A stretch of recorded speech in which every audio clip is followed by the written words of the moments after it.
Cutlet টাইপের, তো fish cutlet বলতে পারো।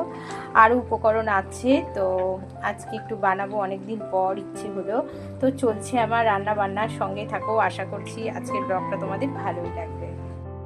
তো দেখো মশলাগুলো আমি অ্যাড করে দিয়েছি, হলুদ গুঁড়ো, লঙ্কা গুঁড়ো, অল্প একটু ধনে গুঁড়ো দিয়েছি। তো জিরে গুঁড়োটা দিলেও একটু ভালো হয়, তবে আমি দিলাম না।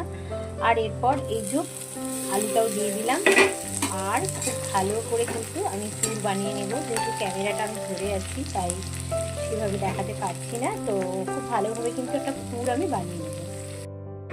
তো দেখো চপের আকারে কিন্তু আমি গোল গোল করে নিয়েছি এখানে।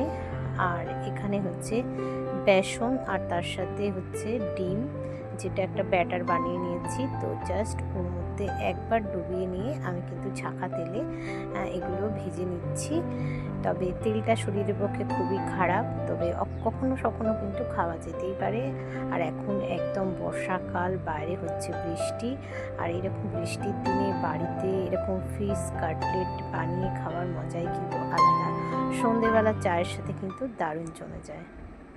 তো একদম প্লেটিং করে নিয়েছি, দেখতেই পাচ্ছ, দেখতেও যেরকম সুন্দর খেতে। চলো বন্ধুরা, এখন কিন্তু খেতে একটু দেরি আছে। আর এখন কিন্তু এই গরম গরম ভেটকি মাছের একটা মানে হোমমেড, মানে বাড়িতেই বানিয়েছি কাটলেট, তো এটা এখন খাবো। তো ভিডিওটা কেমন লাগলো অবশ্যই কিন্তু তোমরা কমেন্ট করে জানাতে ভুলো না। আবারও কিন্তু দেখা হচ্ছে নেক্সট ব্লগে। Good night, take care.